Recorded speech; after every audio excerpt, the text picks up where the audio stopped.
Hello, everyone. Welcome to the Jankyard. We are back. Tax season is over-ish, and we're ready to hang out.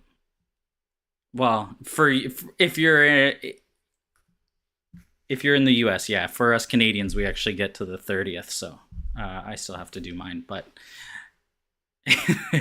Nevertheless, we are back. We are the Jankyard here to talk about Ashes. Who are we? We got the tax guru himself, Mr. Killer Cactus. We've we've got the only one of us who thinks before he speaks, Mr. Shmenny. Yeah, that's what I'm going to use. That's who you are. And, of course, me, the guy who puts ass in sarcastic. I am the treatment. Hello. And, about an hour. Yeah. Gotta prepare for these things, you know? You can't just... I'm not good enough to go off the cuff after, I don't know. How long has our hiatus been? It feels like for ages.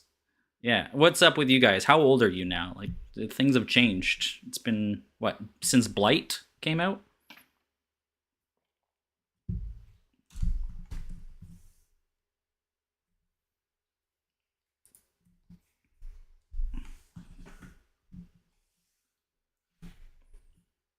Yeah. That's true. It's all your fault. Yeah. There you go. I mean, we've dropped the ball too. We have promised one or two people that we would do an episode with them, and it has not come to fruition yet. So if you join us and you know who you are, we'll get there eventually. Shadow's in chat. What's up, Shadow? Hopefully our regulars join, like Charlotte and Fred. Only my audio's working? Oh, of course. I fucked it up, guys. See? It's because I have you on mute. Yeah, that's why. Of course I do. How could I not? How could I do this without fucking up the audio very first time? Can one of you talk? Let me see. No, I'm on the wrong... I had the wrong... We keep yawning. Discord thing selected. See, this is why I need you guys to check. There we go. Let's see. Shmen, talk. Can you hear me now? There we go. Now you're popping red. All right. So we're good. We're back. Wouldn't be us. Am I popping my plosives? Popping your plosives, yeah. This is why we need Ali, yeah, to control everything. This is why we don't do things live normally. Mm-hmm. Yes, thank you, Clue. We are supposed to hear the co-hosts. So we're just for show. We're the show hosts. That out. Co-host. This is why we can't have nice things. Yeah, this is why Clue does it all in post, because this way you can't fuck it up. Well, he does have to play live. That's a lot harder. Yes, it's why I cannot. I can't sort of focus on any competitive games. That's why all the recordings on the Arc are without anything, without any audio. So it's been a great month. We've got lots to talk to. A lot of people are very excited about what we're going to talk about tonight. And so let's just get into it. I know I'm really excited. The $10,000 Ashes tournament that Frank's putting on? Yep, that. Oh, yeah, that. Yeah, it's a 10K, Ashes 10K. I'm the only player. Oh, there you go. And it goes straight from your 401k back if you still into the lose? 401k. Somehow you're still going to lose. And then what happens? I don't know. No, the real news is that Carl has said he has respect for me. He respects me. So let's talk about that. What do you guys think about that? Last week, that is pretty... Was there a /LH after it? No, there was no LH, no /S either. He was being truthful. Yeah. This is wild. I appreciate... We haven't done the Schmoda Pro either. I am really dropping the ball in the last 3 months, but... Sounds like the lack of sleep is finally catching up to Carl. Maybe. We learned... he sleeps 3 to 4 hours a night or something like that. So that's my only explanation. I've been sleeping like 12. That sounds amazing. Yeah, well, Guys. I started a new medication, and it was like the first month I started feeling really tired in the evenings, and I'd put the kids to sleep and I'd fall asleep with them at like 8:30, and then I wake up at 3 o'clock and I'm like, well, now what do I do? So I just go back to sleep until I got to work. Smart. And then all of a sudden it's like, yeah, 11 or 12 hours of sleep. I even fell asleep standing up one time. So I've changed some things to make it so I'm not going to fall asleep tonight on the podcast. But yeah. That is good. No, well, that'll make one of us who can stay awake through the whole podcast. I should be fine. I'm usually just like starting my last tax return review right now, and we'll be leaving the office in about an hour. Really? And then we'll get home and sleep for 5 hours and go back to work at 5:30 or something the next day.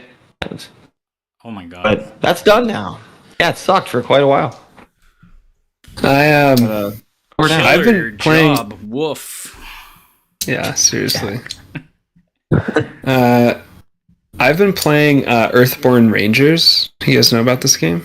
I have heard of it. I know the Team Covenant guys were all about it. I don't know what it is though. It's really good. It's a co-op card game, somewhat like Arkham, but with overall a rosier outlook on the world and our future. And it's just a very lovely space to inhabit, and card play is fun, and it's very it has like emergent, just crazy evocative emergent storytelling, which is really fun.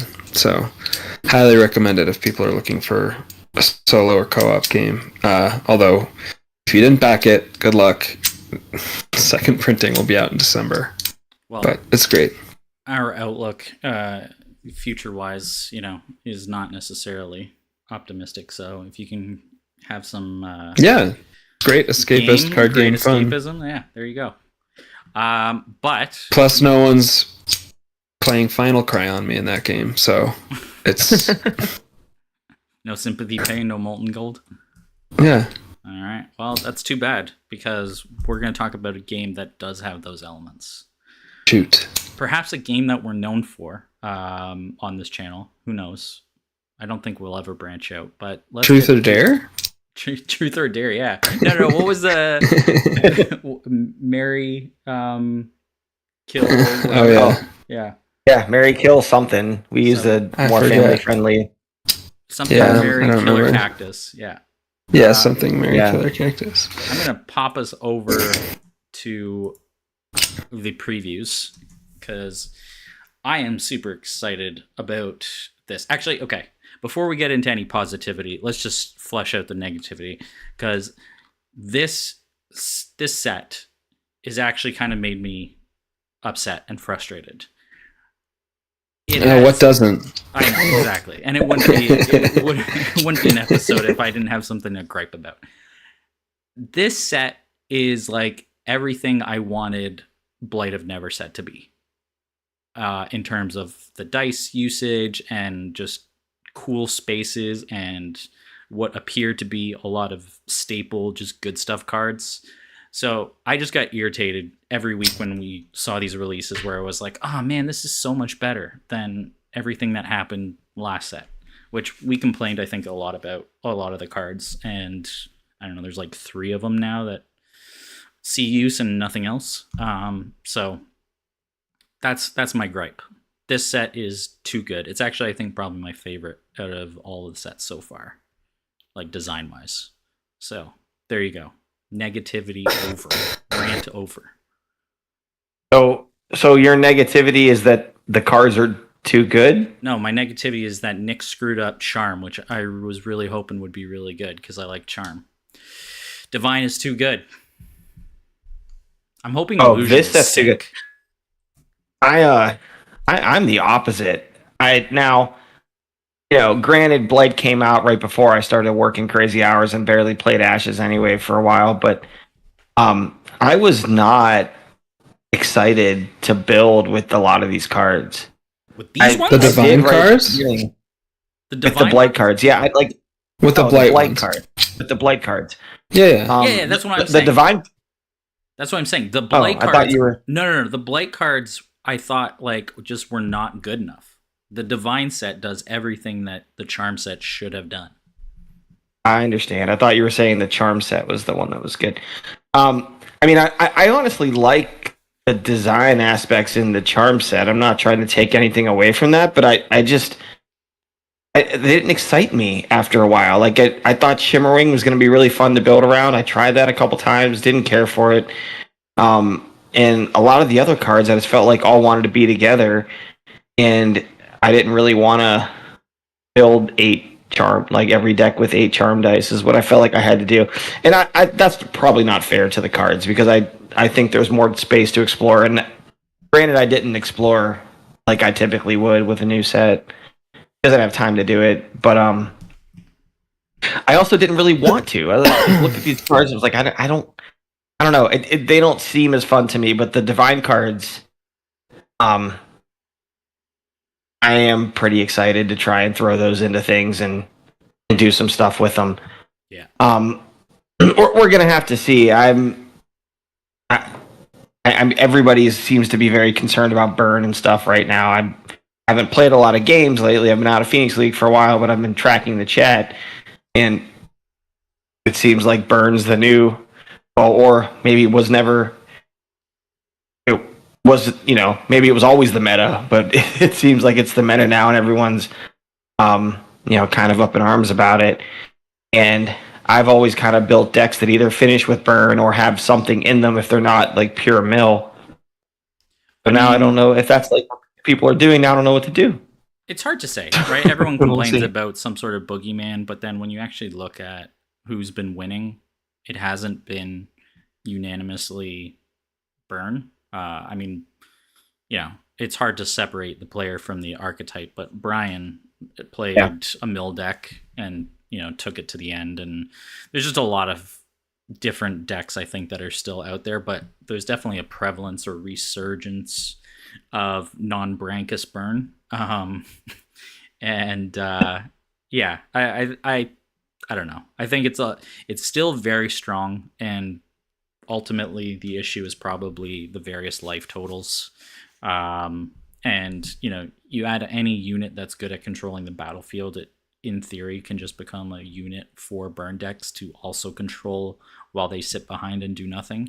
So it becomes like extra hard to sort of bypass over the wall. But I don't know. We'll see. Let's get into this set, because I think this set potentially has answers.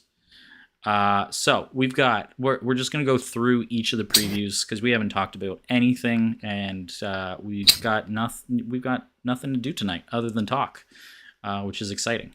So we start off with Glory Aspirant. So for anyone who's watching and who doesn't know these cards yet, it is an ally, main action, 1 basic cost. Lionize. When it comes into play, search your draw pile. You may reveal a card with a lion, a divine power side in its play cost, and place it into your hand. Shuffle your draw pile, then change a divine die in your active pool to a side of your choice. 1/1/1. What do you think? Thoughts? Get them out there. I love this card. I love it. I think it's great. These tutor cards are cool. Obviously, Ritualist was awesome when it came out in the ceremonial set. It still played a lot. I think Jungle Forager has seen a little bit less play than it probably should. But this one, those 2 cards, those first 2 tutors I just mentioned, are pretty limited in what they can do. This card can do lots of things. It has a very wide range of applicable targets, and that are all different types of cards. So it can do a lot of different things. My first thought is there's going to be a swarmy James deck for sure that starts throwing aspirants and light swordsmen onto the board. and just floods it. Right, all you need is one aspirant in your first 5, and you can get 2 aspirants and 2 light swordsmen on the board. You don't even need to meditate for the swordsman because the aspirants do it. It's just my first thought, right? And then you still have 4 other cards in your first 5, and 6 dice to use. But searching out stuff like Piercing Light, which obviously people are going to try and do, along with a bunch of the other cards in this set, I think this is a really cool card to make Divine and a lot better and make it do some of the things that I think Nick wanted it to do when he designed stuff like Piercing Light. Mm-hmm. Agreed. That's it. One word. That's great. Yeah. I think one thing I think the existence of this card gives a boost to all of the divine power cards that are situational. So I think we've got another divine power reaction in here. I think it's interesting to think about, rolling with one of Angelic Rescue. If you see your opponent is on, pink Fester colors, that suddenly becomes a consideration, a nice thing to go swoop in and get. It also, turns on some jankier stuff, like memorialize moving any of the divine power spells back to the bottom of your deck, and your aspirants can just fetch them out again. It's a cool card. I also just kudos to Nick for coming up with the name Lionize for the name of the ability. That was a beautiful piece of inspiration. Yeah. What the other card is Immortal Commander that we didn't mention, that's able to just be searched out and played right away off of an aspirant. And I've built a lot of decks where I want Immortal Commander, and I feel like Immortal Commander would be excellent in the deck, but I never had, I never had Immortal Commander when I needed it. Right? Like, I always felt like hey, I wish I had Immortal Commander right now. Like, I could, it'd be a perfect situation. And if it's in your discard pile, then you have to spend a side action to ceremonial it back, and then you can't play it right away because it's a side action to play. But Aspirant fixes all of that. So I'm pretty excited to make some Immortal Commander decks too. It probably goes in that same James deck I was talking about already. Yeah. How far do you think this outclasses Rose Gardener? Because I think it's a lot. I don't know. I mean, Rose Gardener's does a lot of different stuff. I mean, I feel like Rose Gardener's pretty good at what it does. This gets you one divine die changed, so that it gets you the Rose Gardener ability, and then I think, how many times are you really getting Rose Gardener off in a typical game? And then I think its enters playability compares pretty favorably to Rose Gardener's. It probably does. But again, I think Rose Gardener is going in mill type decks where that dice fixing is more impactful for you than I think maybe it would be in a divine deck that's just trying to beat you down and doesn't necessarily care about meditating too much. Mm-hmm. Where the charm deck, every card it meditates off is detrimental to your win con. Mm-hmm. But I don't know. It is kind of interesting that basically all 4 colors now that have gotten a Red Rain set have gotten one of these one die allies. Mm-hmm. That either tutors something out or does something specific to what the color is trying to do. And of the 4, I do think this one is definitely the most flexible. Was Ceremonial Puppeteer? I'm thinking I guess Ritualist wasn't in Rowan. I was in That's Rowan. what the guys in the chat pointed out. A Ritualist was with. All right, yeah, he's right. Transfusion. Yeah, they're right. I guess I was thinking so I guess Ceremonial didn't need one because it already had Ritualist doing its thing. At least that's the one I look at for it. It only gets chance, but Ceremonial kind of likes chance. Yeah, no, the ability to tutor cards is huge, and it's interesting that this is, I guess, the art-wise and lore-wise, this is designed as an Odette card, but I just think that it really sort of elevates Xander's game plan as well to be able to pull it back and then also get another card into your hand. Like it's got so many different synergies across the card pool that I think it will do what Ritualist did for Chance, which is make a lot of divine cards more useful and just pull what you need when you need it. Having the answers, it's really cool. And the ability to just change a divine die to a side of your choice is an extra little thing, which is pretty crazy. I don't know if do you think the shuffle your draw pile will matter at all? There's a few cards where like it might interact and be useful. I guess if you're playing against Ramia. I don't know. We talked about the memorialize thing. I mean, I don't know if that ever becomes a thing, but yeah, it's kind of cool to put something on the bottom and shuffle it back to the top. I haven't. You don't even need to shuffle it back to the top. You just go get it. Yeah. Or that, right? If you're putting a divine spell back there. Yeah. Very interesting, though. A ton of people have joined the chat, which is really cool. Fred's in the chat. EB Fritz is in, and now Carl. And he's wondering if it will do the same thing for Piercing Light that Ritualist did for Chance. I definitely think we're going to see Piercing Light decks. That's for sure. Like, there's no reason now. The biggest issue was not getting Piercing Light online when you needed it.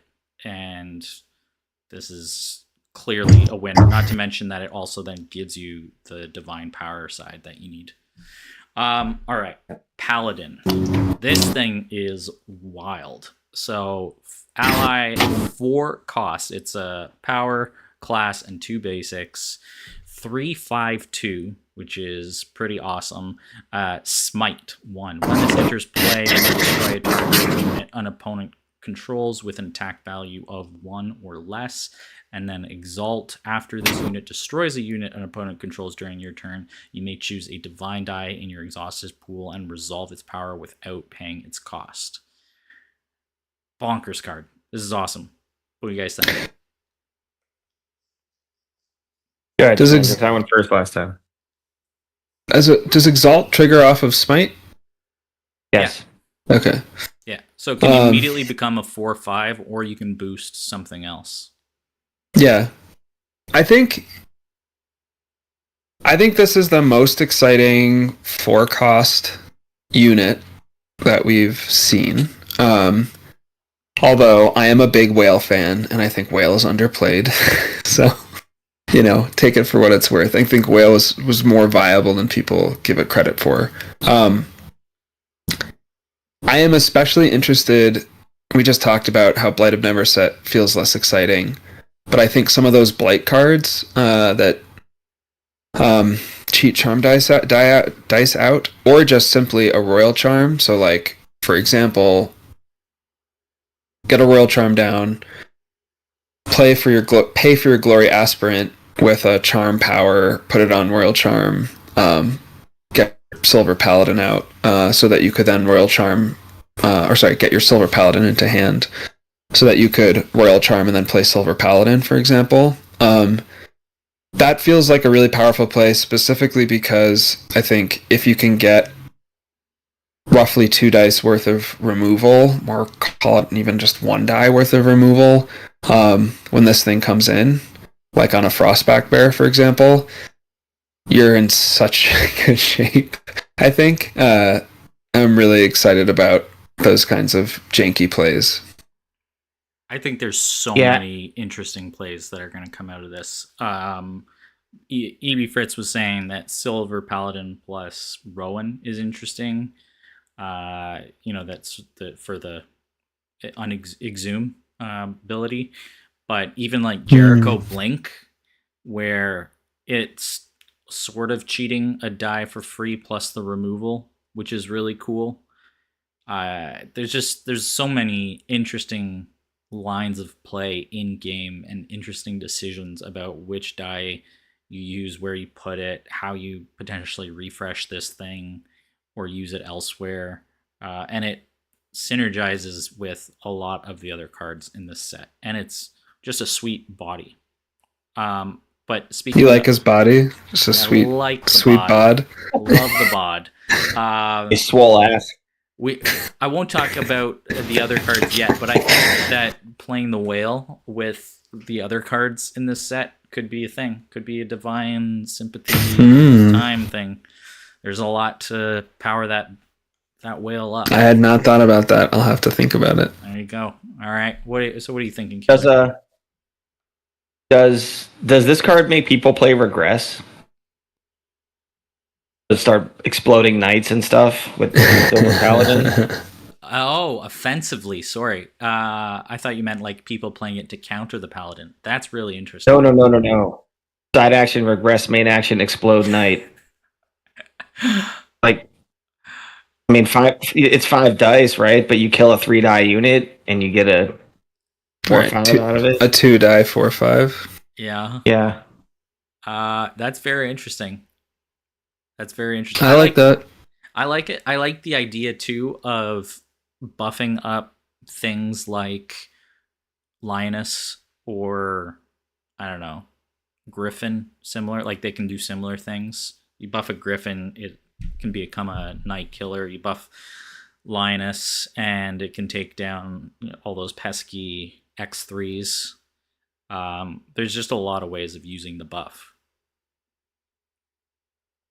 Yeah. Schmendrick's had a lot of the stuff I was going to talk about with... Oops. No, it's fine. But with this, I like the Charm die cheating stuff. I want to see if we can use that. Royal Charm seems especially interesting because it works with Divine Dice as well, and you can have other Divine Dice synergies in the deck too to use Royal Charm with. I'm certainly going to try out the Regress thing. I mean, I think it's kind of janky and silly, and most of the time it doesn't work, but like I see a deck, like a no-debt deck or something where you're playing Regress and you're using it both. I love Regress and Odette. I think it's so cool. Yeah, both to help with Enter the Fray and then also to explode things with Paladin, and maybe you play Nature as a third color, and now you have Squirrel to go get your Regresses and your Polarity Mages to keep them in there. Polarity Mages to keep them going, and then you play Frostback Bear. Yes. Yeah, you play Frostback Bear and then Regress. Lets Frostback Bear get through, and all that. So, you play Armor of Valor, which we're going to talk about later, to help reduce the damage into the fray too. So that's where my head went when I first read Silver Paladin. I like it. What's that other one? That isn't there another that drops Erosion? Doesn't that drop attack? It does. Yeah. Chant of Erosion. Now we're talking Chaos Theory's language. Too bad he quit. Yeah. He quit. He's a big quitter. Yeah. Went off to some other game. How about Playtime? Doesn't that reduce attack too? I think it doesn't does. it only reduce attack? Oh, okay. I think it does. I think Playtime reduces attack, and then you can explode something with the Paladin and make a blood puppet. Right? We're getting real crazy. I love it though. Why don't you just play Fear if you're just? I mean, but anyway, Fear doesn't give you a 4/5. Yeah, you're playing Playtime, obviously. Blood puppet. Yeah, that's interesting. I like it. I like all these ideas. Playtime does do -1, and I think that's it. Other than Regress. So let me just to say one more thing. Like, I do think these lines are very cool, but they also are somewhat dependent on what your opponent's playing, and that's where I think Aspirant is really interesting. Like, to have the flexibility to maybe you've got Silver Paladin or Sonic, and like if your opponent isn't showing anything that you can do any of these play tricks with Silver Paladin, you just pull your Sonic instead with your Aspirant. Yeah, that's the beauty of it. Unlike Ritualist, which is specific to chance, this does so much. Right. And originally I was kind of meh on it based off of the cards, like looking through what was available, but then the rest of this set came out and it's like, okay, there's a lot of really cool things. One of which is Radiant Light, which is a ready spell with an ability we haven't seen before, which is really cool. So first of all, when it comes into play, you can choose a Divine Die in your exhausted pool and resolve it without paying its cost. So you're smuggling a divine die. While a divine die is on a unit, the life value and recover value are increased by 1. Nick loves those recover values. This clearly a Jessa card. And then it has Flicker. Shuffle this card into your draw pile at the end of the round. Anti-mill tech, everyone. Look at that. Side action, power side, by the way. So what do you guys think? I think cool. Sorry, I'm going first again, Killer. You can go first next time. Okay, you But go. I think I think this card is worth considering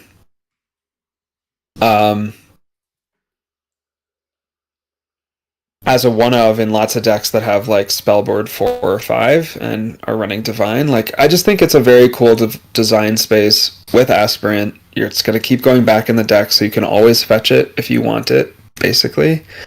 It is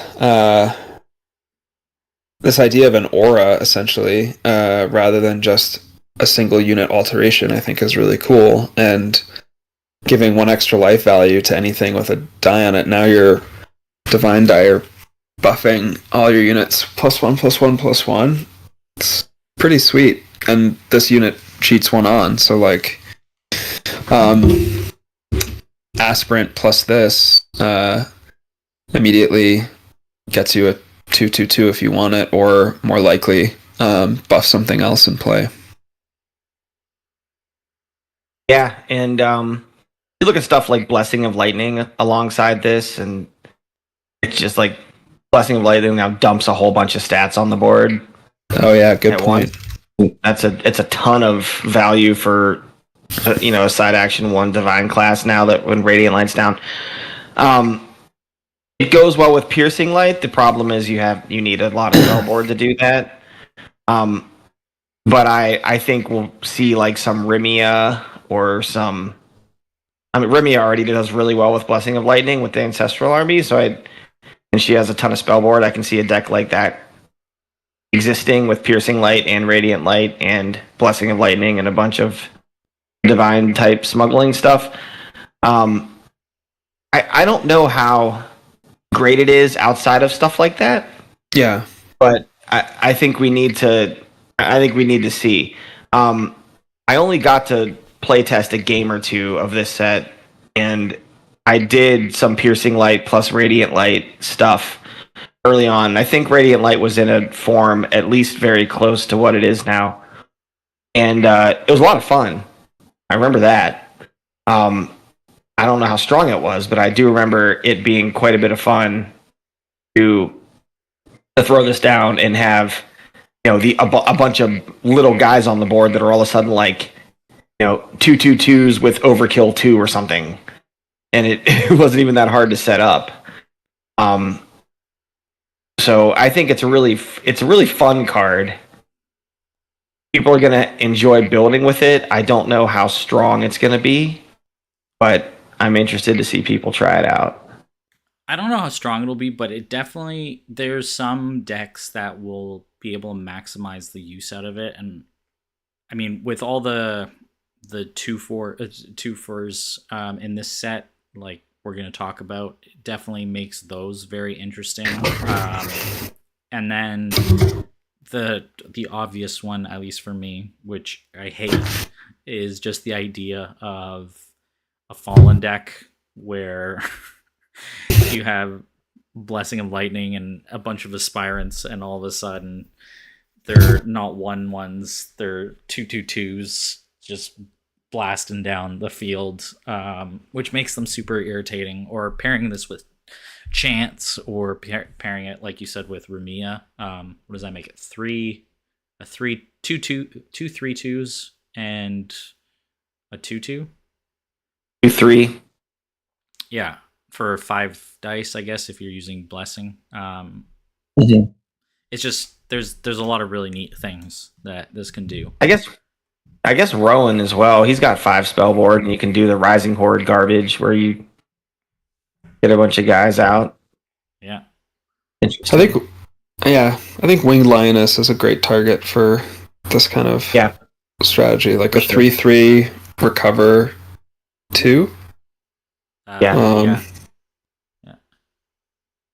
And a lot of the mounts, right? A lot of the mounts, like Ceratosaurus, even the things that suffer from just being on that cusp at 3 life, and tending, at least now that there are either enough 3/2s or there are enough spammable units that you can remove them, just putting it at that next range of being able to survive a night attack or something like that make it very interesting. Yeah. So yeah, we'll see where it goes. It's not. I don't think it'll be a staple, but it will definitely, like, it's a build around card. But I think it's really interesting. All right, preview number 2 brings us a couple what I think are super cool cards. The first being Summon Shining Stagmount and Shining Stagmount. So this is a main action taxless ready spell that for a side action, divine and 1 basic, remove an unexhausted ally you control from play. If you do, Shining Stagmount comes into your play, placing the ally underneath. The stag itself is armed. When it comes into play, you may choose a divine die in your pool and resolve its power. And then it's a 2/2 body with the dismount ability. So it can become a 3/2 on play, or you can buff something else. But it costs 2 and it's got no tax. What do you think? I like the fact that there's a mount in the deck. Just because Xander brought mounts into the game, so I like that there is one. I also like the whole aspirant plus mount plus radiant light like cycle that you can do. Both within the within the base deck itself and in built decks, right, which would be true for any mount, and aspirant and radiant light shuffling itself back into the deck. I think this card's really good. I'm not sold on it. I guess I need to see this one played. I'm afraid of the ice trap stuff with it. But like that was always a problem with mounts, I guess. You could ice trap the ally anyway. But this one, you have to exhaust a book and spend 2 more dice and then get ice trapped. And then have to replay your ally because now it's back in your hand. So it's kind of like it's like ice trapping an ice golem almost, right? Like you spend 3 dice and then you get ice trapped. And your 3 dice are gone. You have your ally back in hand, I guess, but you've got an exhausted book now. That scares me. But, I mean, again, cheating Divine Dice is great. If you have the other Divine Dice stuff in here, if you have Radiant Light, you have Piercing Light, you have that kind of stuff, it's going to be good. And it's nice to have that ability on tap, right, where you can just use it every round. And recycling aspirants and other allies is like there's another ally we're about to talk about, and then like the next card. That's really good with it. So yeah, I think it's a really interesting illustration of how much of a downside of book tax can be, because you compare this at face value with like Ceratosaurus in terms of the unit you're getting just for the 2 dice, ignoring the book tax for a moment. There's a pretty big difference. Like, yeah. 3/3 with Overkill 1 is a fair bit better than just a essentially blank 3/2. Now you get more flexibility because you can put the +1 attack elsewhere. And yet I think I'm still probably higher on this. I think this card probably sees more play than Ceratosaurus has historically. Like, I think this is good in a wider variety of metas than Ceratosaurus, which has definitely had its day. Like, I think there have been times where Frostback Bears are really prevalent and Ceratosaurus starts creeping into as part of the solution there. And I think, yeah, I mean, I think it feels good. It's probably the mount I want. And I think if you're doing that kind of ally recycling, especially with herders, now that we've got a couple options, which we'll talk about. I think it's interesting, but like I said, I think it's most interesting just to think about what it tells you about how impactful a book text is. And it's a basic sync too. That's the other thing. Like, Yeah. True. That's a big difference from Sarasaurus, which requires you to be not only in 2 colors but use 2 class dice to summon it.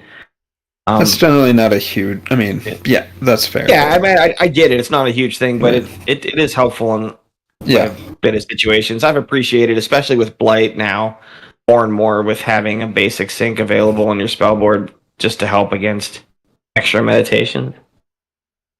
Yeah, the basic sync I think is a big deal, and the flexibility is probably more of a big deal than at first glance, like being able to buff anything else on the board, including what you probably want to always pair with this deck, which is some sort of unit guard.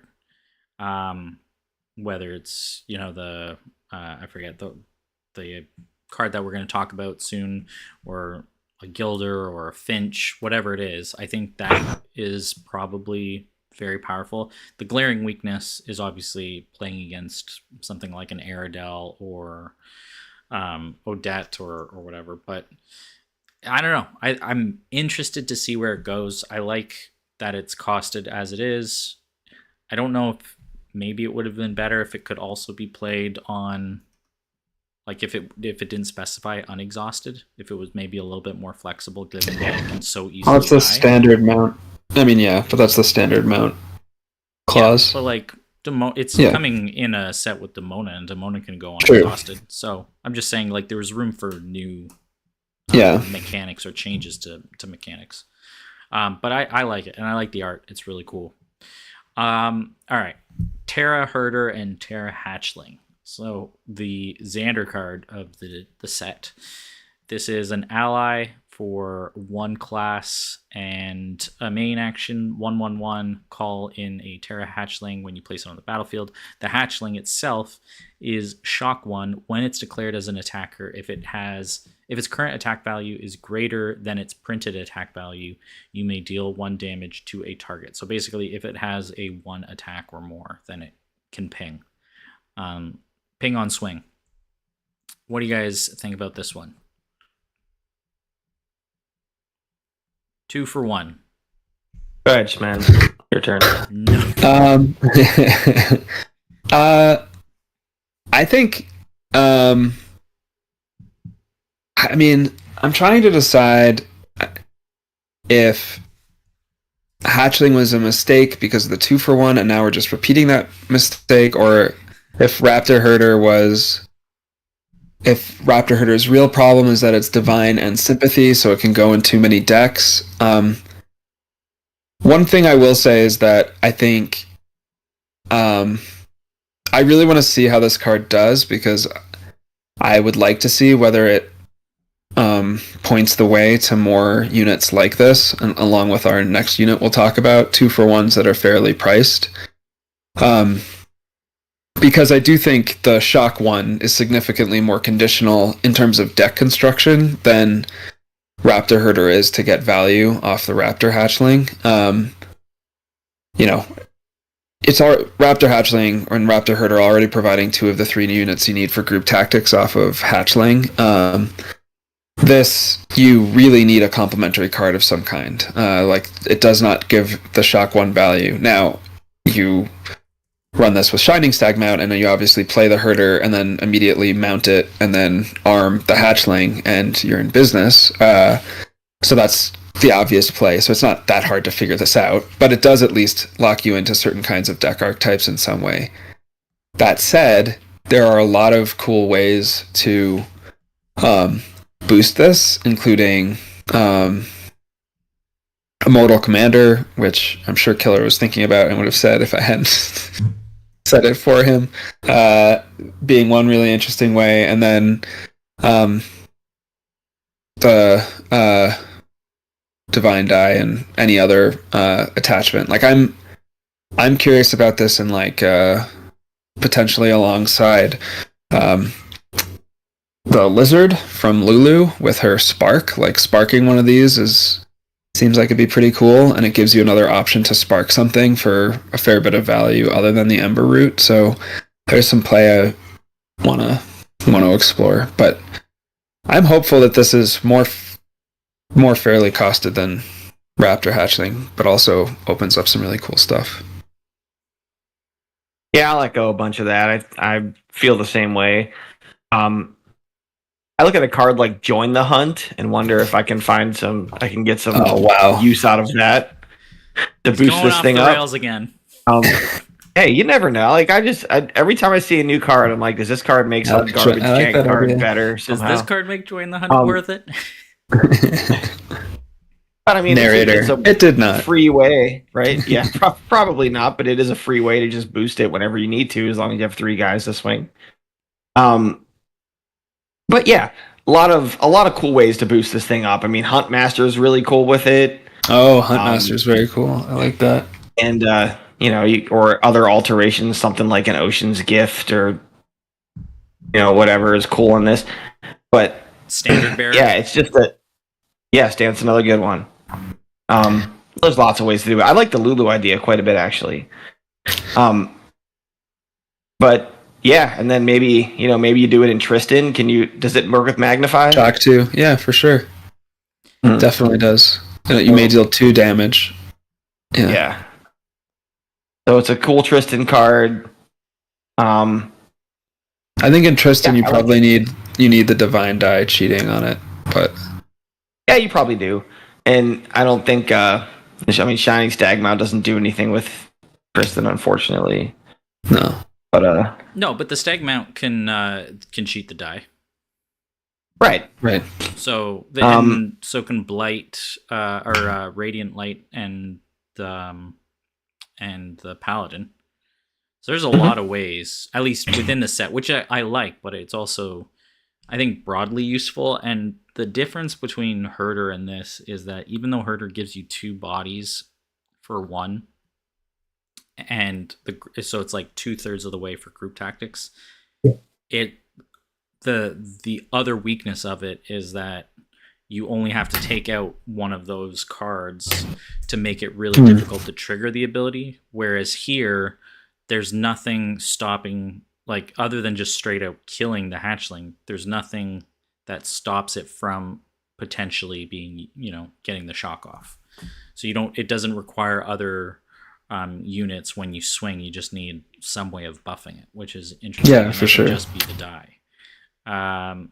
So I think it's really well costed. And then I think it was Inquisitor was talking about like this plus whatever it was, Herder and Huntmaster and a bunch of other things, and all of a sudden you have 10 units or something like that round 1. Just go for Koji. Or Koji. Yeah, I could do it, whatever. It's going to be silly. There's going to be some silly swarm. But I think it's just, a nice, simple divine unit. Which is cuter, the Raptor or the Terra?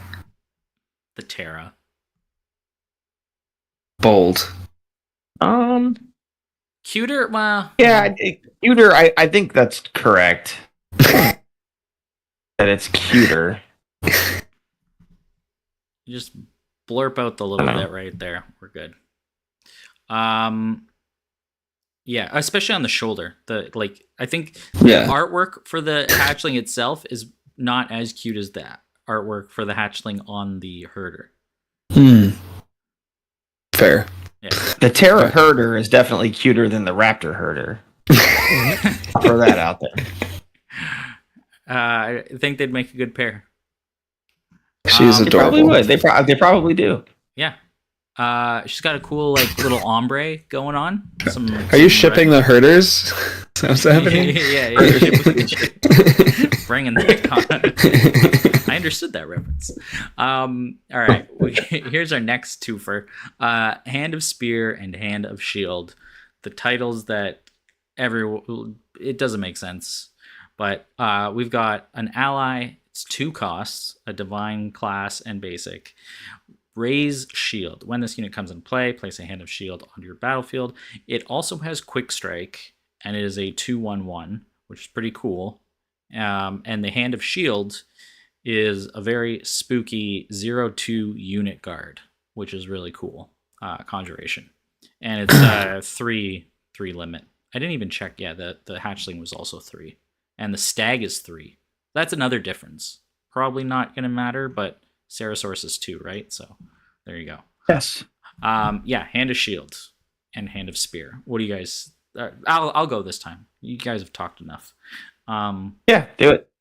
I think this is awesome. I think it's a really cool card. Yes, it's probably super easily like pingable and whatever, but the fact that it can be, tutored by James, or it's just that it brings in another unit guard body, which is really cool. So even if it gets pinged away, it's whatever, and it's got quick strike, so it's always at least a valuable threat to a lot of things, and a basic sync.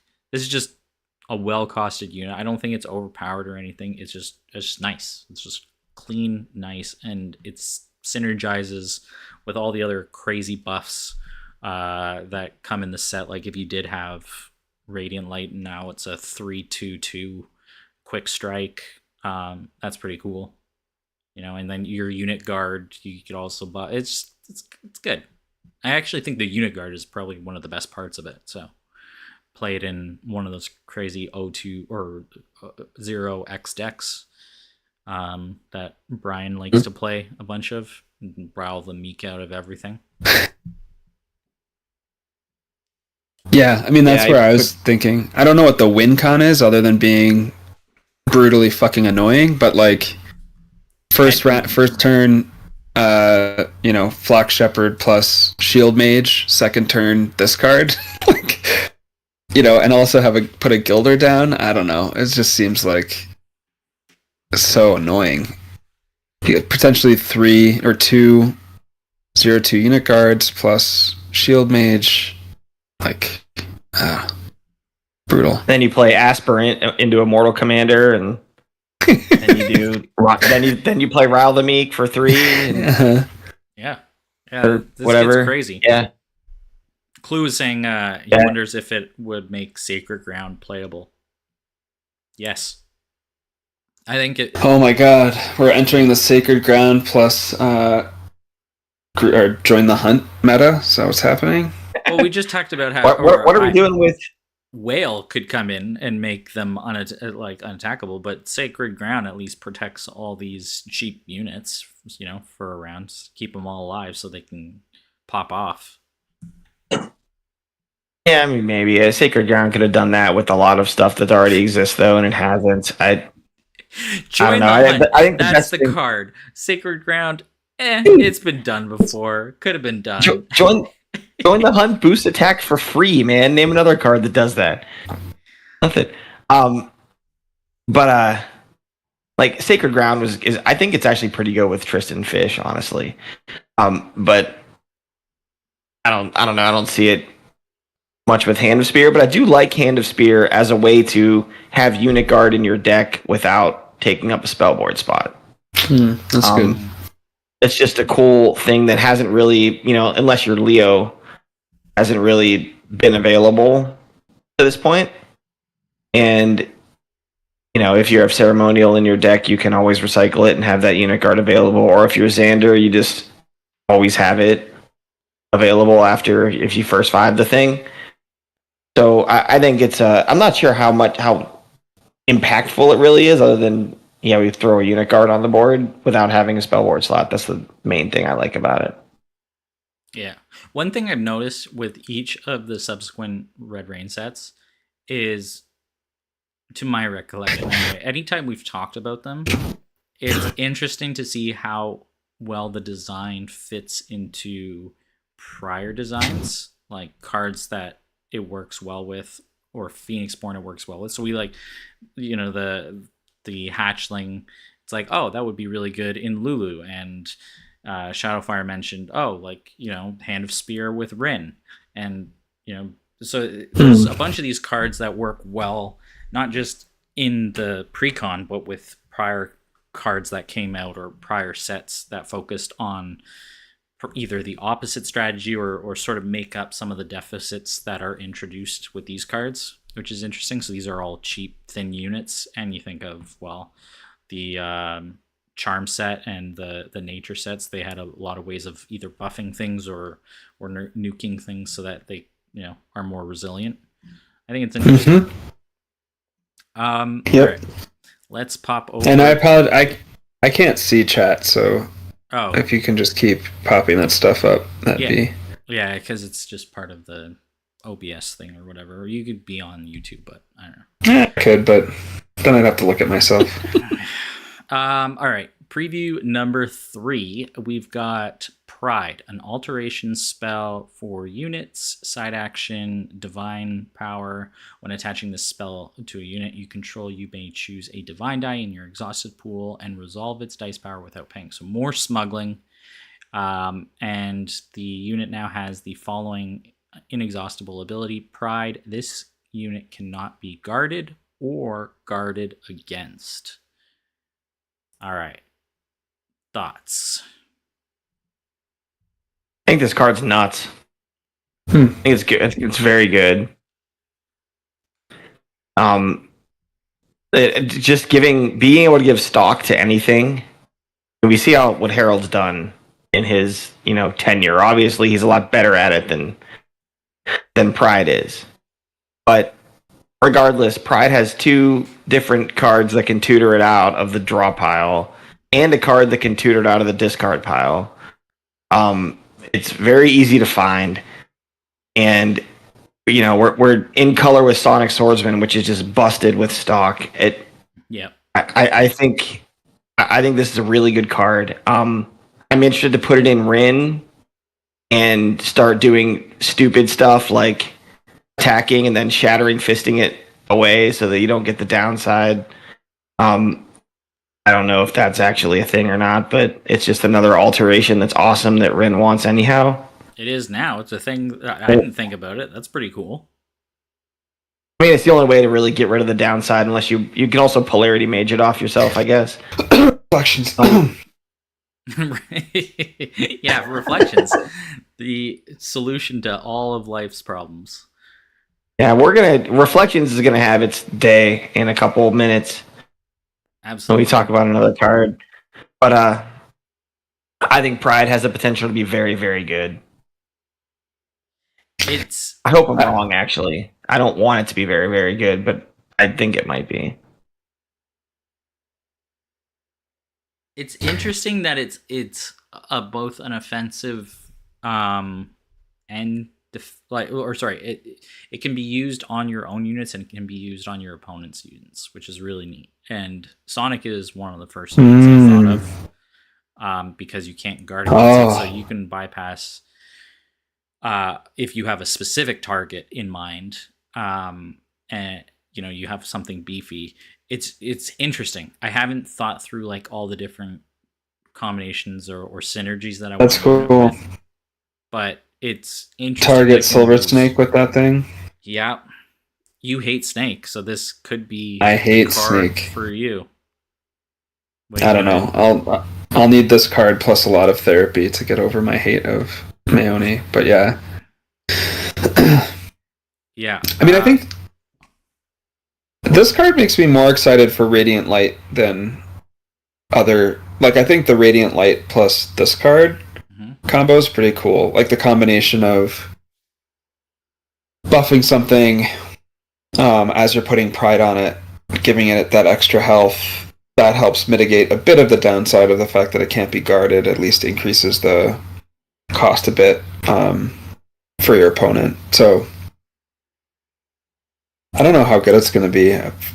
Frank seems very high on it. We'll see. I just think stock's really good, man. It's really well. Good. Stock's really good if you need to concern yourself with the battlefield. I guess I can't tell whether you do. I don't know. Yeah, no, not in a burn meta. You don't need to worry about it. But I don't tend to play the solo mode. But I can see. Oh yeah. Something like this is also. It's just really. It's one of those designs that you look at and it's very thoughtful that it works for both so well. Like you can think of ways that it's like, oh yeah, this is really cool against the Chimera, any of the Chimeras, and then it's like, okay, this has also got a lot of tricks up its sleeve for PvP. So interesting. This next card, is awesome and much needed, I think, for Divine. Fork Lightning, action spell, side action, Divine class. Choose 2 targets an opponent controls. If you do, deal 1 damage to each target. Again, the answers to the problems of the set are within the set itself. So this deals with the swarm units like Terra and Hand, but it's also just an awesome awesome card to have in any deck. Like, if you play Divine, I don't know why you're not. There's no reason not to splash for this all the time. Yeah, I need an alternate art of this with Kristen Bell from The Good Place on it instead of Demona. I need to have that in my life. Every time I read Fork Lightning, that's all I think about. And all I think about Fork Light, yeah. No such needs to be on that. He does. But yeah, really, really good card. Just generically good. Not a whole lot else to say about it, but you can kill 2 guys. You take out 2 blockers with a side action. That's crazy. Like this card is going to be in a lot of decks. Yep. Yeah. It's super good. Super good. So we've got nothing to say other than super good. Let me just quickly check chat. Shadow was saying, man, open your eyes and maybe you would be able to see the chat then. Shadow's always firing. And then Piercing Light with Pride can get you a kill on a unit and do damage at the same time. Yeah, I'm interested to see the Piercing Light decks. I haven't built one in ages. But, like, with Paladin and Jericho blinking, it already sounds like it could be fun. Who knows? Clue is going to put something together. I guarantee it. We're going to see one of his masterpiece videos with his thoughts. Yeah. All right. We've got a card that sings to my jank heart in the same way that Strange Copy does. Intercession, a reaction spell. So it's the Divine Power. You may play the spell after an opponent declares an attacker that is targeting a unit you control. Choose another unit you control to gain the following abilities for the remainder of the turn. Unit Guard and Alert. This is so cool. What do you guys think? Sing its praises, man. Why are you asking us? All right. Well, because I know that like it was not ranked highly by various community members already when we were chatting about it.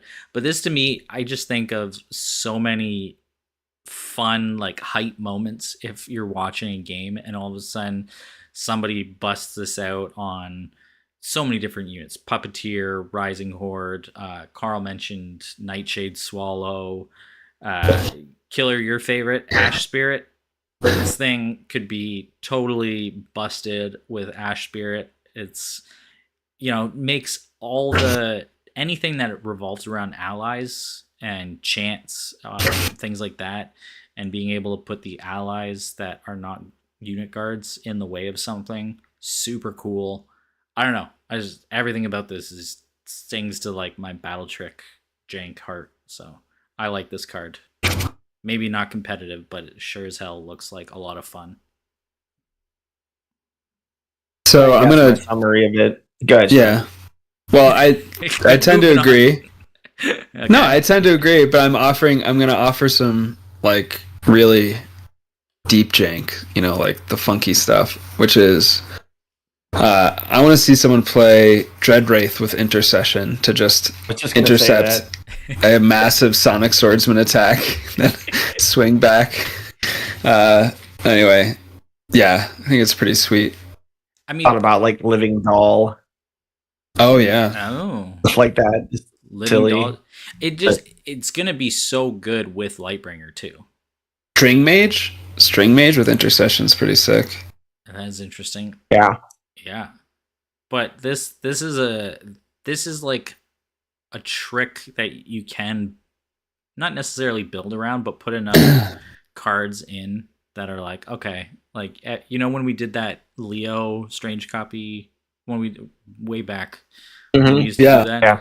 That feels like this, except even more useful, potentially in a lot of decks, and with a lot of the cheap units here, there's a lot of potential for use. I think this could be super good in, I don't know, even something like an Echo deck where you have that control, dogs or whatever, you want to set up the big counter swing. Like this is neat. I like it.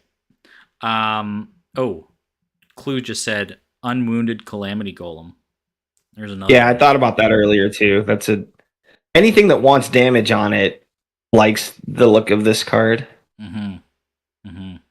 Maybe you play it in like a blood brawl type deck, where you intercede with your Dread Wraith and then you blood brawl and blow up stuff. Or whale, you make them blow up the whale. Yeah, I think 50 fish on the board. Yeah. All right, here we go. Now we're getting to the juice. We were getting to the Phoenix-born cards. This card has got a lot of potential. Armor of Valor. So this is Odette's unique alteration spell for the Phoenix-born. Side action, basic. Valor 1. After this, Phoenix-born is dealt damage while guarding or resolving its ability. Prevent 1 damage from being received. This is so cool. It may be a hot take, but this is the best Phoenix-born card in the set of the 4, I think. Card's freaking good. It's a hot take according to, I think, Carl, which is like his last card or second last card. Yeah. He likes Soulfire, I think, right? Yeah, he does. But and that's not a bad card either. We'll talk about it. But Armor of Valor just, to me, it seems crazy to me. Especially if you can get 2 of them. Like, you put 2 of those on her, I mean, you're saving 4 damage around. That's a lot of damage. Yeah. I mean, I don't know. It seems really good. Yeah, I think here's the con case, I think, or part of it, is that at 1, you might as well just have, like, run a heal. Like, yeah, it's repeatable, basically 2 damage around healing, but, like, heal's a little bit more flexible, just run heal. Once you stack 2, then it gets really interesting, but then that means you're running only 1 sort of virtue, which is a really powerful card in its own right. So, like, what I do like about it is that, like, the upside case of, like, if you could actually stack 3 on there and then, ignore, deal 2 damage to a knight, or just take out what's that stupid snake, the 3/2 snake, without taking any damage, right? And guard a Sonic Swordsman attack and take no damage. Like, that's crazy. But you've given up a lot of upside. You've given up, 3 unconditional removal cards, basically, to do that. I mean, so my counter argument is, like, if I play an Armor of Valor in round 1, right, I spend 1 basic die and I put that on Odette. If the game goes 3 rounds, I heal 6. Yeah. Right? I mean, that's not the same as a heal. Like, that's 3 times a heal. I mean, you'd be running multiple heals. Yeah. Fair. Yeah, but I don't have to pay anything after that. It's 1 card and 1 die, and I never pay for it again. And I think there's a world in which you meditate a big chunk of your deck to find a second one in round 1, and you play a Polarity Mage, and you put 2, like... I think there's a world in which you do that. And then you just have 2 on her the whole game. And I mean, Sword of Virtue is really good, but there's other cards that do the stuff that Sword of Virtue does that you can play instead of it. And I don't think there's anything that, I mean, obviously, like, Fester's not as good as Sword of Virtue, right? But it is pretty darn close as a removal card. And if you're looking for refresh cards, there's a plethora of them that do it for 2 dice. I mean, I understand Sword of Virtue does both of those in 1 card. And removes all the wounds on a unit. Correct. I mean, it's a great card. Don't get me wrong. But, like, I don't think anything does what Armor of Valor does as well as it does. I don't know. At least when you put it on around 1. I could be completely wrong about this, but I just look at it and I'm like, man, it just has potential for a lot of damage prevention. And that's without like resetting Odette's ability with stuff like that. And I don't know if you start thinking about stuff like generosity and things to get another enter the fray, which normally wouldn't be super appealing, but Yeah.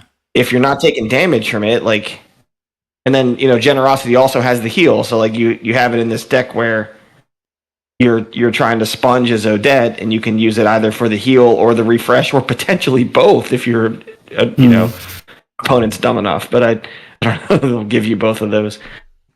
I mean, I don't know. I think it's got a lot of potential. That's what I'll say. Yeah, I think it can easily be a 2-1, and then you just flex your one sort of virtue round 1 if you need it, or you hope you draw it, whatever. There's definitely a world in which you run 3 of these, and you just go for the big life, make sure you can't touch her board type of deal. It's very interesting. Being able to stop a knight for only 1 damage, like if you just had 2 of these, or 0 if you had all 3, is bonkers. Like that's wild. And with all the powerful 3/2s, and again within the set, like the number of things that you're gonna face that are all of a sudden buffed, that you're like, oh man, I really don't want to take damage from this, and you just wipe it off the board, is really cool. I didn't think about generosity for the refresh, but that's extra spice. Think about what happens if you play a generosity as Odette, right? You have Armor of Valor on Odette, you enter the fray and kill something, and then you play generosity and heal 2. Right? So now your opponent has to choose. They're going to draw 3 and let you refresh her, right? And do it again. Or they refresh something and let you draw 3 to try and draw into your second Armor of Valor. Right? Like it's, I don't know. It seems pretty darn good, but I have to mess with it. I mean, and just going like, if burn is a problem, toss in some 3 butterfly monks or whatever and see where it goes. They can't all of a sudden control your board as easily. I like it. I think it's really cool. All right, Soulfire. The one Phoenix born that definitely needed something that wasn't garbage. James, he got a cool card. It's interesting. It is an action spell, main 1 basic. Search your discard pile for up to 3 allies and remove them from the game for each ally removed. Resolve the following effect. Choose a player, deal 1 damage to a target unit they control, or deal 1 damage to their target Phoenixborn if they control no units.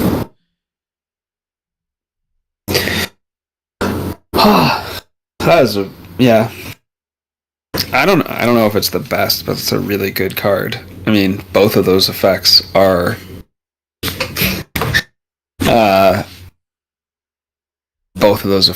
really, really good. I think one of my major questions is it so good that you pull some shenanigans to try and get it, like guarantee it in round 1? And I think you probably do, although it doesn't even require that many shenanigans. Like just pull a couple 1-cost allies, and or a few 1-cost allies, hit a Nature's Wrath, hopefully to clear both boards, or a lot of the opponent's board, and then this thing's turned on. So I don't know. I think it's although also in a burn deck, I feel like you kind of want 3 of these things sitting in the deck, so that when you've played a couple Fire Archers already, in round 1, round 2, you're just drawing 1-cost Molten Golds. Seems really good. I mean, they have to have no guys on the board. Burn them. Yeah, but I mean, like that's not like nothing. If they control no units, yeah. But it's an interesting upside, right? It's like a slash, right? You still you work at it, but the possibility is there for 1 basic, which is really cool. and it also helps you get there by removing your units. So even if you remove 2, or you remove 1 unit and then you ping, it's like a sympathy pain type of deal, right? Because each effect is resolved individually. Correct. So I have not seen this card used at all, and I'm down on it. I think not, like the first one is great. Like the first Soulfire you play is great. It's not that hard to get 3 allies in the discard pile. But like 9 allies in your, I mean, you only have 30 cards in a deck. Like to play all 3 of these in a game, 9 allies is a lot. I mean, you know, James is going to have a lot of allies. It's what his deck does. 12, 14. He probably has, yeah, he's going to have ways to do it, but and it's going to be tough to get all 3 of these off in a game. Now, I mean, you might not necessarily need to do that every game. And like Schmendrick said, I think you have to work to get this to work in round 1. And I don't necessarily like Phoenixborn unique cards that I can't use in round 1. At least not without doing a bunch of extra work. And, you know, like if you do, you know, maybe you do, you know, Aspirant, Light Swordsman, swing, and then you Nature's Wrath, and now you can do it. Like, you know, that's actually, how much life does Aspirant have? Is it a 1/1? 1. I don't even remember. Yeah. So that would kill all the stuff, and then you could Soulfire. So that's, you know, that's 1 line that you can do. So it's not like impossible to use in round 1. You know, I keep throwing out old crappy jank cards that hopefully new cards are making better. I mean, does Reaping Angel see play? Like, because we get to dump an ally in the discard pile? I don't know. Maybe not, but That's what Shadow said in chat. I don't know. But I don't know if it's worth it still. It's probably better just to, like Schmendrick said, flood the board with little guys and then AoE them away, and you can use Soulfire. I mean, you're probably talking about meteors in the deck and stuff like that. Yeah, right. You can't open meteor, but you can do the Nature's Wrath thing, or you can do other self-sack stuff. Maybe your blood chainsing and stuff like, you know, reclaim soul, whatever, stuff like that to get your guys in the discard pile.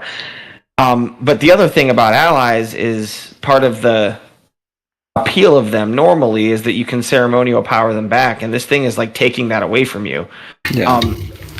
I don't know. I need to see. I think, I mean, the effect is good, right? Like the effect is definitely good, even if you're not burning. Like it's a super fork lightning at its weakest, right? So, well, not its weakest, but if you're getting 3 allies out of it, it's a super fork lightning. If you're not burning the Phoenixborn with it, and it's like almost a tsunami shot, Yeah. Right? I mean, tsunami shot's ridiculously good, so it's probably a good card. I just need to see it in practice to understand it a little more. What if the line is like round 1, you're not worried about this, you're getting kind of a James Fallen engine online, and then you've got 3 meteors and 3 Soulfires in your deck to be drawing into later, where you know, you don't, you know, at some point you're not going to care that you don't have more allies left because you've got like a bunch of fallen tokens. Yeah, that's fair. It definitely leans into that. Clue was saying he only thinks it's okay if it was a side action he's in, and also wondering if we see more Rapture, which is interesting because, yeah, Rapture kill the ally, one-sided board wipe, and you're charging up the potential for Soulfire. When I first saw this card, I thought this was a lot of hoops to jump through, and not being able to, not wanting to first 5 it does sort of take it down a peg or two, but then everyone is talking about it so highly about the potential, and, you know, 3 ally. That should just make you hate it more. What happened to the treatment I know and love? Then I start doubting myself. I don't know. I think, yeah, the first one is going to be value. Maybe you get all your uniques in a game. I rarely do. So second one shouldn't be too hard with 6 allies. But it does feel like you have to go in a race and you have to go all in, and I don't know. That's kind of James's thing. It's a powerful effect, and there's enough good allies out there to do stuff with, right? Like you can shepherd some things back, and then you don't care about the shepherd once it's in the pile, so whatever. Or you use some anchor knots and things like that to ping stuff off. There's a lot of potential. But yeah, survival of the fittest is another big AoE that he might like. Yeah, that's an interesting card. That's interesting. Yeah, there's not a lot of status going around right now. But the problem with that is you can't kill them yourself unless they're not exhausted, and then it's like, right. What do? You just put an ally down to kill it. But something you just said, Smendrix, made me think about something. Which is not related to not related to really anything we're talking about, but just interesting to think about in terms of the game. Now that we have a third card in Glory Aspirant that can tutor stuff, right? Is there a world where we have ashes, we have a first 5 mechanic, right? We're allowed to pick our first 5 cards. Is there a world where we start seeing like decks that run all these tutors with the express purpose of like thinning your deck out so much that in round 1, so that you're like you can perfect your draws in rounds 2 and 3? Oh, that's cool. I start running Ritualist and Aspirant and Jungle Forager, and I just rip all this like crap out of my deck. You know who loves that is Rowan. Talk about perfecting draws. Yeah, right. Or maybe you dig into Discovery, or it's you do it in James where you can tutor up another ally that then tutors up something else, and by the time you're done tutoring stuff, you've ripped like 12, 13 cards out of your deck, and you only have 17 left to draw into. And you know what those 17 cards are. I like stuff like that makes me excited about building a little more, I guess. Word tutor so many times it's starting to feel like school again. Sorry. Tutor is a Magic the Gathering term that means search your deck for a card and put it's it in. Demonic Tutor. I had that card. It was in the starter deck I got that got me into the game. You should explain that. I shouldn't be using Magic terminology. I hate that. I always get on people for doing that, and now I'm doing it. Search card. Yeah. That's an interesting idea. I think you could definitely get a lot online quickly. Whether that's effective, like I don't know. That's the thing. I have no idea. You have 10 dice. Whether you're actually doing something once you get all this stuff on the board. Throw some shimmies in there for the draw. Jericho, prepare exactly what you need. I don't know. Who knows? Got a Reaping Angel to really thin it out. Yeah. God. But there's lots of games that are decided by like, man, my round 2 draw was garbage. Oh, for sure. Start thinking like, what if there's a way to make it not garbage? So let me get this right. You cripple the round where you pick the 5 cards you draw to increase the likelihood that the next round you get slightly better cards on your random draw. Are you actually tripling yourself? I don't know that maybe you not. Yeah. If I go Aspirant, Light Swordsman, Ritualist, Channel Transfusion, and like Forager into maybe Channel a good alteration or something, or Revenge. Yeah, I guess it'd be whatever. But that's a bunch of bodies I'm throwing on the board at the very least. Like that's true. I don't know. It might not be that bad. Shepherd, and then like in your first 5 too to take one of them back. Do the whole thing, and then the rest of your whole deck is just Molten Gold and Final Cry, and you're guaranteed to draw 5 burn cards in round 2. Because that's all that's left in your deck. You know that Brankus or Ninja is going to do this in Jessa or whatever, or in Astria, just to because that would power up the engine. We'll see. Shadow says it's called Fetch. There you go. Stop trying to make Fetch happen, Shadowfire. Okay. So we've got Fetch and Smuggle. Those are our terms. All right, we've got. And that was a really good joke that just went over everybody's head. You guys, I got it. All right, come I on, can't man. acknowledge you. It's part of the shtick. It's Mean Girls. All right. Yeah. Bravery. So this is Xander's card. Reaction spell, 1 class. Divine. Yeah. Well, yeah, that's what the set is. Thanks. It'd be odd if it was something else. You may play the True. spell after a unit you control is dealt damage. Prevent that damage from being received. All right. I just have one thing to say about this card, which is that the people who are really low on this card have not played enough PvE to understand how terrible it can be when the Chimera guards when you really, really need to take a unit out. And I just think the threat of this card is super interesting, and it's, to me, by far its most compelling use case is when you've applied enough board pressure that your opponent really needs to try and swing for value to remove things, and you just nix one of those. It's basically it's a bit more of a flexible, say, Figures in the Fog, for example, essentially, which isn't that great, but it's not. I don't think it's as bad as I've seen some people make it out to be. It has a very tough comparison with Fate Reflection, I think. That's the main thing I have about it. Well, but I don't think so. I think don't. it takes the place between like Fate and Figures.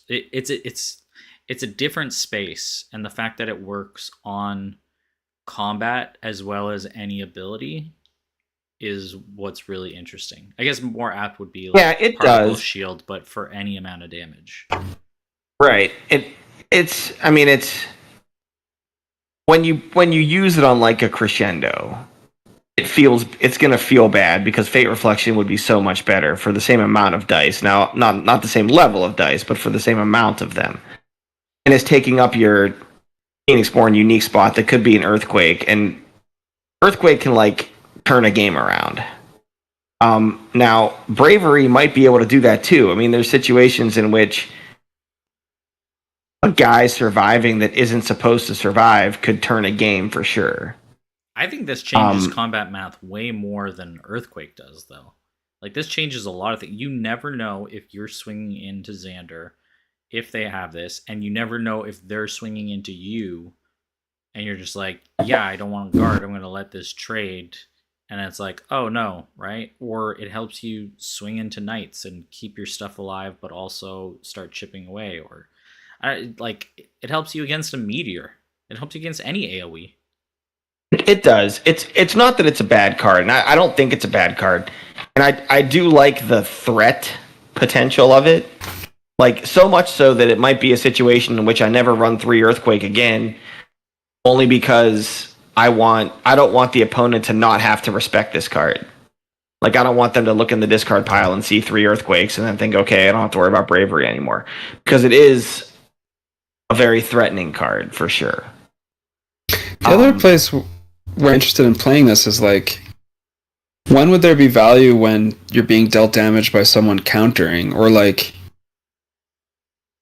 you know, with Seeds of Aggression, for example, you play your own seeds and then react to it with Bravery to make it a one-sided 3 or even 4 damage removal. Like, I don't know. There's just cool stuff with the way this is worded and framed.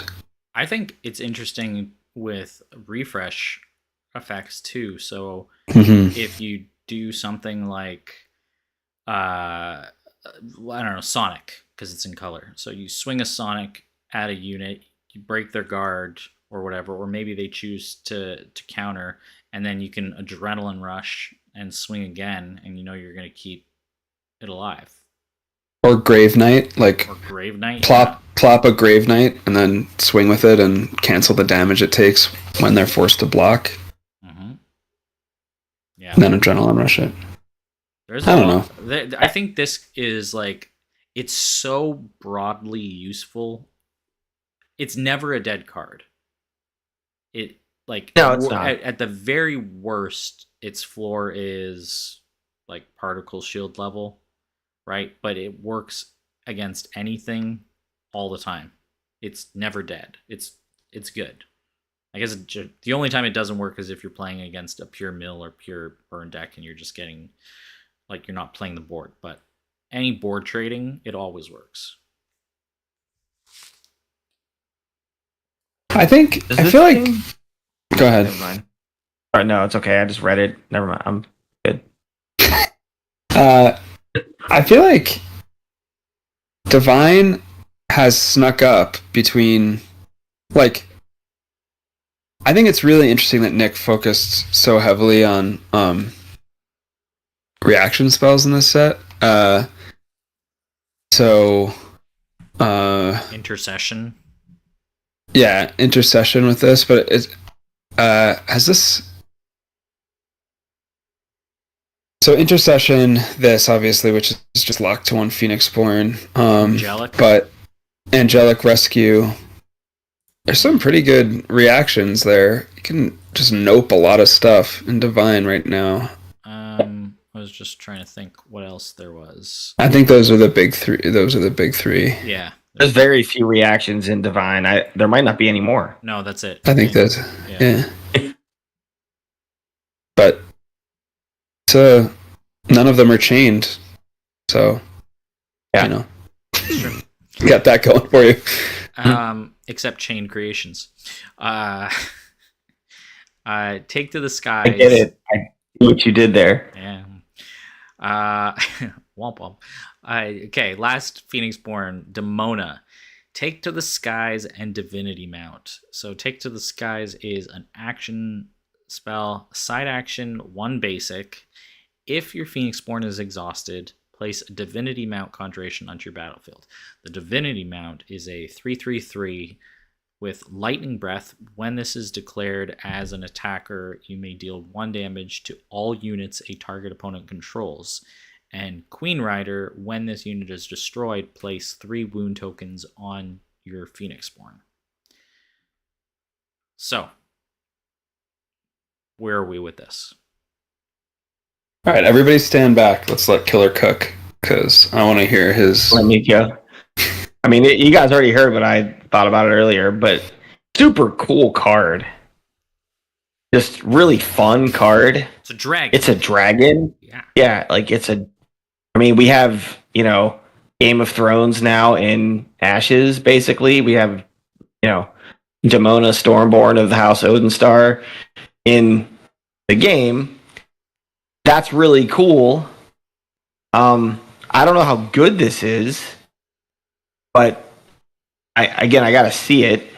I was telling the guys in chat or in private message earlier is, are we in a world where we start 2 shadowsing our own divinity mounts so that we don't take 3 damage?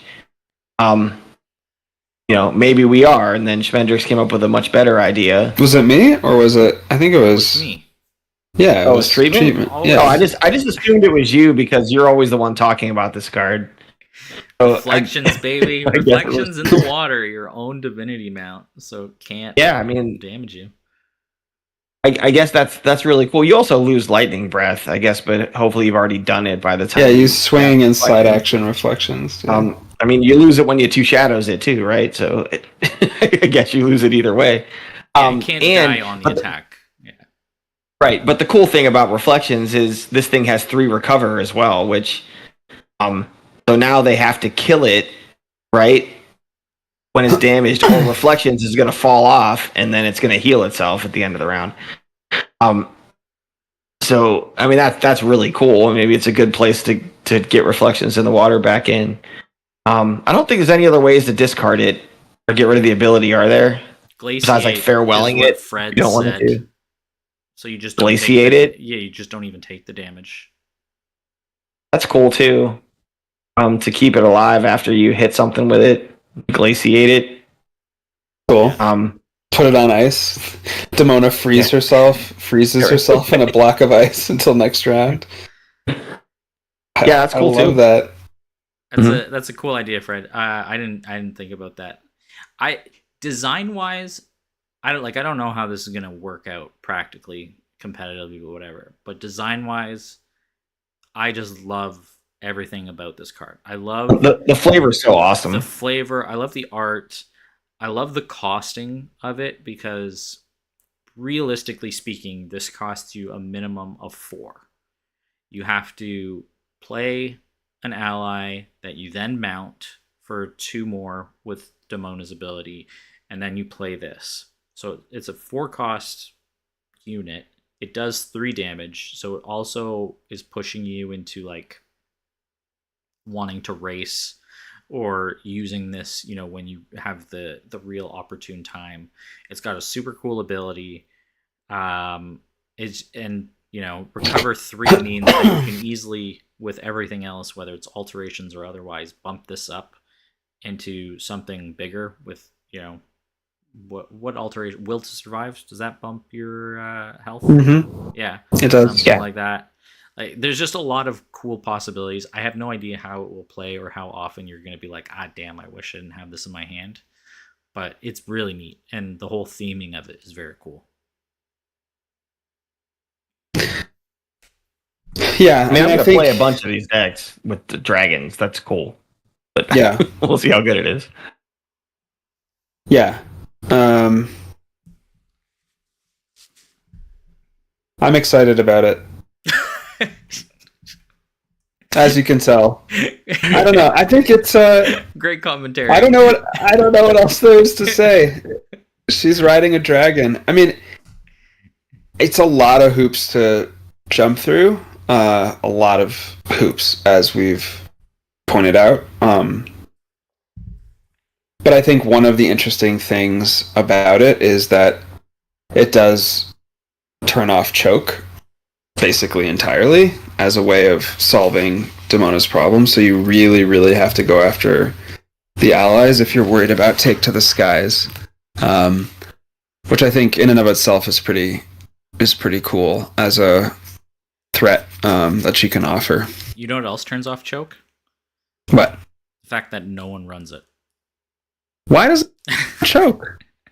Nobody runs it anymore. I really have should seen be, it right? once in the last, I don't know. Everyone's bitching about Jessup Burn and no one's running choke? I have one in fools. various decks, but yeah, it's always a flex. It's rarely used. Nobody uses it. You hear that, you fools? Some chokes in your deck. Idiots. I think moratorium about complaining about Jessa until you run some choke. And then if you're still getting beat, then you complain again. Is there any other way to exhaust? I was looking. I don't think Nominate. so. Well, yeah. But not exhaust yourself. And you can't even choke yourself. Can't choke yourself, no. Classic nominate counter. Solved. Done. Yeah. Alright, so you can't choke, so they just gotta keep killing your allies, which, it's another case for Aspirant, Play Aspirant to get the Light Swordsman, which is one of her favorite units to go after. So yeah, you're getting 2 allies that you can potentially mount with Damona. Yeah. For the price of 1 first 5 card. It does make Take to the Skies a bit difficult to play in the first round because it's a pretty risky card. You're not guaranteed to get it off, right? So it's a pretty risky card, the first 5. But certainly interesting. I think Shepherd of Lost Souls is pretty important if you're really gonna you're gonna need that. I'm upset that you can't really resummon the Divinity mount because you just burn yourself. Because I love resummoning Damona for the Empyrean mounts, but it doesn't Reflections work well. in the Water is illusion. It's right there. Yeah, I guess so. A lot of dice, man. And a lot of actions, and really deep in the round, you're doing some really weird stuff. I don't know. But still, I'm interested to see it in play. I think if you play it, it's definitely something you're aiming at end of round, and it's cleaning up the board and punching for 3, and maybe you also get the top around. Like, there's definitely situations where it's going to be a blowout. It is. And I like the fact, again, that these sets are designed with the questions and answers in the same set. So there's so much swarm in this set, but then this is also something that deals 1 damage to everything. Canyon Shelter it is what Fred says, because everyone's going through in chat about the possible options. Transfer doesn't work. Change of Psyche doesn't work. Canyon Shelter is phenomenal. Canyon Shelter, yeah. Then you're not even taking the damage. Don't worry about it, and bring it out exactly when you need it. I like it. Canyon Shelter's good, but I will say that I think a crucial part of this card is the fact that it's a side action rather than a main, so that you are swinging with it when you bring it out. I think you lose a fair bit if you main action it in with Canyon Shelter. You'd accelerate, baby. Isn't the problem that problem is, well, I guess you're talking about later, right? Yeah, I'm saying you can accelerate. Summon it, attack, and then shelter it right away.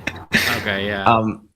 Some guerrilla tactics, some real hit and run stuff. Yeah. Drive by Divinity Mount. Yeah. All right. There's nothing else that can, I don't think, handle it. Did you guys want to cover the aspect, or are we just purely saying screw it to the... Do it maybe at a later time. Later date. I don't know. Yeah. I don't know. You guys don't really play much PvE, so you won't have much to say. I haven't even played Lordswall yet, and I just picked up Blight yesterday from Cam. By the way, Cam, if you are watching, I know you're not because you have a young child as well. We need you back in the community. I will say, just briefly, I think this is my favorite Chimera. So I think it's awesome. It's good. It's very good. I'm most excited about this set of cards than the other one. I can say that. Since I saw the ceremonial set, and then after the ceremonial set came out, I was down on it for a while. I haven't been really excited about a set as much as I have about this. I don't know what I'm trying to say. I like this set a lot. Cards are hard. I think I tend to agree. I think to his limit the first time he's socialized in 3 months. Right? Yeah, I haven't talked to normal people. I don't think there's any card in here that rises to the level of Old Salt, and I think that's probably a good thing. I don't know about that. Yeah, what's your Old Salt nomination? I think Fork Terra Lightning. Herder? No, I think Fork Lightning is potentially Holy forking lightning. Terra Herder, you still have to have something else that you're going to synergize to like get the unit buff, which I mean, I'm not saying that's hard, but it's still like not doing everything in and of itself. But Fork Lightning is just like, as far as when I think of Old Salt, I think if I need, an ally in that case, but I just need 1 ceremonial die to do a bunch of stuff, and mainly that stuff is ping, then if I'm playing any deck where I'm like, yeah, I could fit a Divine Die in here, or I already have Divine Die, why would I not run Fork Lightning? You're just always getting pings. Right? Yeah, it gives Divine some more of that AoE without having to Meteor, because Meteor's hard to play. Exactly. And Fork Lightning is very, very easy to play. So it's definitely good. It's the best card in the set for sure. But I'm interested to see how many. Well, those are 2 great flavors that go together. 3 Fork Lightnings, 3 Old Salts, 3 River Scalds for later rounds. That gives you Forked Lightning is then like cleaning up your River Scald and Old Salt as the side action after you play one of those. And it's going to be a lot of... Glorious Spirant is going... Like, it is the key that unlocks Divine. Like, it unlocks not only all these cards, but a bunch of the other cards in the set. And it just... There's... I think if you're playing any sort of 3 or 4 dice into Divine, there's no reason you're not going to run like 3 of these because fetching exactly what you need when you need it is great. Okay, so I just want to. No, Frank's about to fall asleep, but Here, I'm still He's good. leaned back now. Lean back He's a little. back in the seat. Yeah. when we reviewed here? Blight, I think we called that we thought that Burn was going to be the big winner, not Mill, of that set. And I think that was because we expected people to be exploring the Mill cards, which makes then Burn is the natural predator of Mill, and we also pointed out like the way that Rose Gardener's fixing could support Sympathy Pain. So, anyone want to make any brave meta calls about what happens when this set releases? Does it threaten Burn at the top of the pyramid? Yes. I think there are a lot of tools, both going like this. The swarm aspect is very real, and it's got a little bit of everything. It's got the beefiness, the ability to buff up offensively, which sometimes can be a tough ask to actually race Burn, and this gives that ability to buff them. And then it's got just a lot of cool tricks that allow it. It's not bypass, but it allows you to push the to basically make sure you're going to get through the wall. And I don't know that any of the Phoenixborn cards other than Odette help against Burn. And maybe not even Armor of Valor. But this is a really cool set. I think it strengthens the battlefield in a nice way and pushes a lot of different strategies and synergies. I agree. I don't know if there's really answers to Burn here, but there's definitely cards to make Divine a more relevant Magic type. And Divine is very non-Burny. So the more it gets into the meta, I think the less Burn we'll see. And you know how we are as an Ashes meta. We'll just play the new stuff because the new stuff is cool. And there's no Burn in the new stuff, so we probably won't have. We'll see less Burn just because of that. I think in the coming time. The Goldfish meta. Yeah, I do think Odette can be pretty spongy with Armor of Valor. That might be a way to supplant Burn a little bit. And now that Xander got a new toy and a couple other new toys and stuff like Terra Herder, and another mount to recycle and use with his ability, he's pretty good against Burn just inherently. So if he gets any better, that might, kind of help combat it a bit. But I also think that James could be a Burn Phoenixborn now with a very swarmy open and a new unique that can burn the Phoenixborn to close along it with playing other burn cards, correct?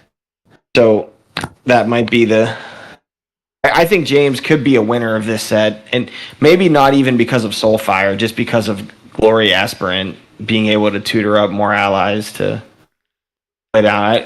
We'll have to see. And the 2-for-1s. Yeah, I was gonna ask, so out of this set, then, or actually no, as a result of this set. So if you just look at the whole card pool, who or what card is the biggest winner? What Phoenixborn? Well, it could be a Phoenixborn if you want to think like James, or it could be just like some other card that is now elevated. Ritualist really elevated all the chants sort of as a theme. Jungle Forager in theory elevated alterations, although I can't say that's entirely been the case in the meta recently. Like what has most elevated Phoenixborn or single card wise by this? Is it Piercing Light? Is that the most elevated? I think it's Immortal Commander. Immortal Commander. Okay. If there's a card that jumps up, I think it's Immortal Commander over Piercing Light, but we're definitely going to see Piercing Light decks. I mean, everyone's going to try that, and maybe somebody finds a way to break it open. But Immortal Commander and Light Swordsman to me feel like cards that want to be fished out of the deck and played immediately alongside an aspirant. Yeah. And that's just the most consistent thing.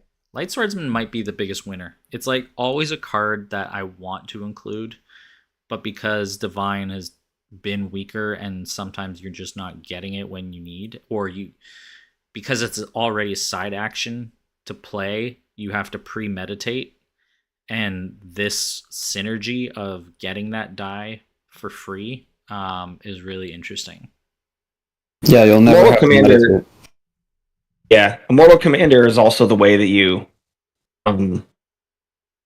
nearly guarantee getting Take to the Skies off in round 1. Because you can play the aspirant, fix the die for the commander, and the next turn, if you and play commander. The next turn, if you want to, you can just side action exhaust it, main action mount it, if you really want to. Pretty good. Or you can get a swing out of the aspirant first, maybe a boosted swing, and then try and mount the commander on the next turn. It's got 3 life. It's hard to kill. I think that's what you do, because then they're in a fork. They have to have removal that deals with both, because you've got 2 exhausted allies. Right. Or you just next turn you follow up with Hand of Spear, but now you have 3 allies and a unit guard to protect the ones that get exhausted. I mean, it seems like a pretty cool open just for Demona. You throw those 2 out there, it's going to be really hard to prevent her mounting something. Yeah, I would love it to be Demona. I mean, just because. I mean, No Such has played his great Demona Fallen deck. No, but I played Fallen. That's not good. Okay. Anyway, but I would just love to see more decks for Demona, more aggressive stuff for her. And me too. Rayward's fine, but no one's gonna It's not exciting. It's not a dragon. Right. Take to the Skies completely outcompetes Rayward, I think. So yeah.